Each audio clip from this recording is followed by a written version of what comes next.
a comentarles un poco acerca de la reciente publicación en la revista Noesis.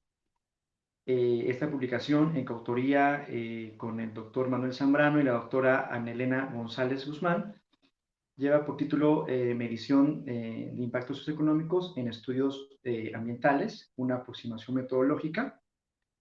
Esta investigación tuvo por objetivo proponer una metodología ante el vacío que existe en la actualidad para medir los impactos socioeconómicos en el contexto de los estudios de impacto ambiental. ¿Cuál fue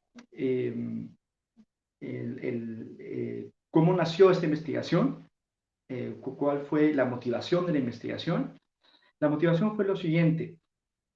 Sabemos que en los estudios de impacto ambiental se evalúan los impactos en tres componentes: el componente físico, el componente biológico y el componente social.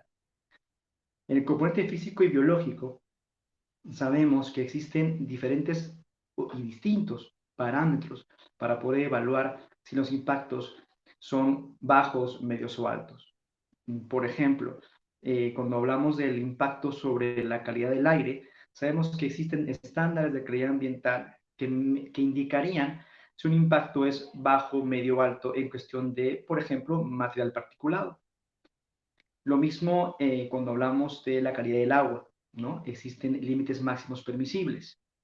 Bueno, la pregunta es, en este caso, ¿cuáles son los parámetros que se utilizan en las variables sociales para poder medir el impacto sobre ellas en el contexto de los estudios de impacto ambiental? La respuesta que encontramos los autores en la literatura es pues un vacío, justamente. No hay una respuesta clara sobre qué parámetros utilizar para evaluar los impactos socioeconómicos. Nosotros lo que hicimos fue proponer a través de la literatura de la economía ambiental, la economía regional y el revenue sharing, en el caso de recursos naturales, una metodología. Justamente en eso, en este punto se basa el aporte de la investigación, porque no existe en la actualidad documentación o alguna guía metodológica que me indique a mí cómo debo evaluar los impactos socioeconómicos. Ahora, antes de precisar los resultados, lo que obtuvimos con esta propuesta metodológica, es importante remarcar que lo que estamos haciendo, o lo que se hizo más bien dicho, es una propuesta metodológica para evaluar impactos, pero impactos ex ante. ¿Sí? No, es importante no confundir con la evaluación de impacto ex post. Lo que nosotros estamos proponiendo es un análisis prospectivo. ¿Sí? Existe abundante literatura sobre la evaluación ex post, pero no es el objetivo de este estudio. Ahora bien, ¿qué fue lo que nosotros, o cuáles fueron los resultados? Nosotros propusimos 4 indicadores, ¿sí? 3 para impactos positivos y 1 para impacto negativo. Recordemos que los estudios de impacto ambiental tienen tanto impactos positivos como impactos negativos.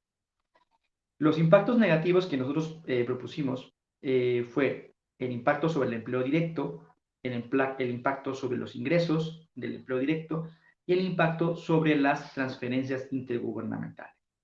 Y el impacto negativo fue el impacto sobre la pérdida de suelo. Bien, ¿por qué estos impactos y por qué no otros?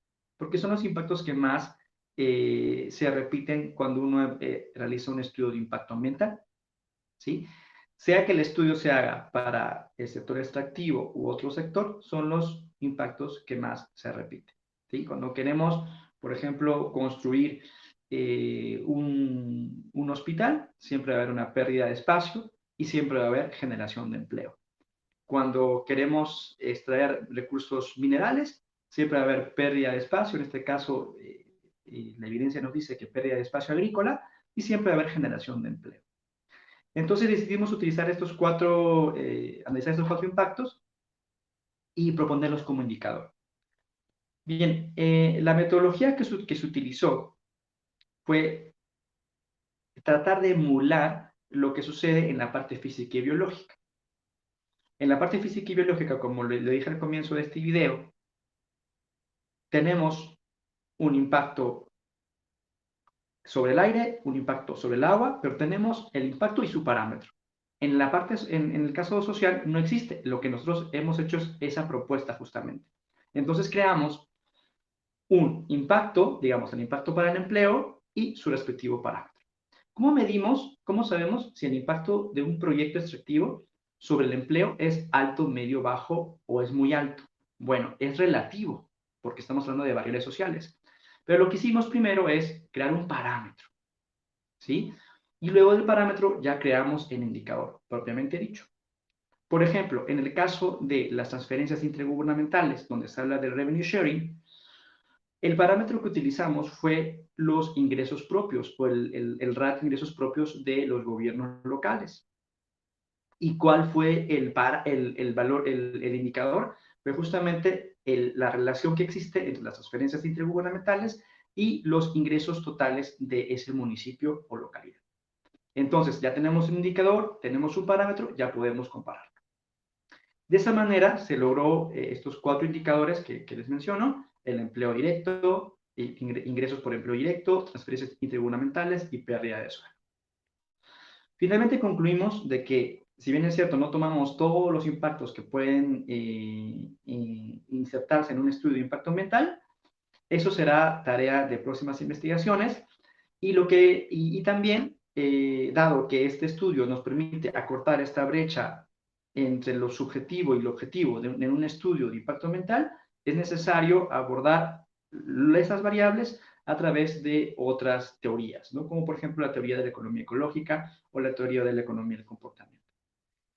Finalmente, creemos que esta metodología puede aportar para poder solucionar problemas inmediatos en el sector público, en el sector privado, y que puede ser una referencia metodológica para consultores, para organismos gubernamentales, organismos internacionales. Y bueno, eso es todo. Les animo a poder descargar el artículo, poder leerlo y aplicarlo en los problemas en los problemas ambientales que cada día son más notorios en nuestros países. Gracias.